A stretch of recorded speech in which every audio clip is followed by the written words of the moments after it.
Julle besef dat 'n vrou dra 'n leeu rond, right? 'n leeu. Like, rawr. Wanneer? Nou julle weet vir 'n feit. Daai vrou se man sit by die huis en hy's een van daai mans wat, is reg liefie? Ja. Ja, nee, dis fyn. Nee, ons gaan 'n vis vang. Ja.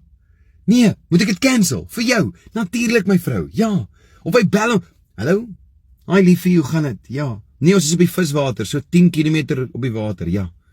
Jy wil wat hê? 'n baadjie. Maar nee, dis boys, kan ons gou. Hulle sê dis ons gaan nie terugry nie liefie, maar ek sal swem vir jou. Ek gaan swem want sy dra 'n leeu rond. Like 'n leeu. Waar het jy jou liewe dit gesien? 'n leeu. Bra! Wat ek weet nie van julle nie. Ek sal baie bang wees vir 'n vrou wat 'n leeu ronddra asof dit net like 'n kat is.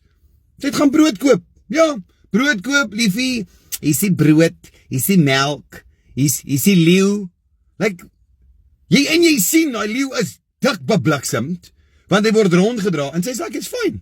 Kom kitsie kat, ons gaan na huis toe. Kom prr.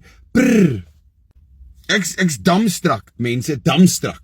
En ons is in Suid-Afrika. Ek meen ons almal ken iemand wat like 'n weird, like 'n python het of 'n chihuahua of iets gevaarlik, maar 'n leeu? 'n full-blown leeu in die strate wat sy ronddra en hy lyk lelik kwaad. Nee my broer. Papa gaan nie saam nie. Papa bly by die huis. Papa is nou 'n huisvrou.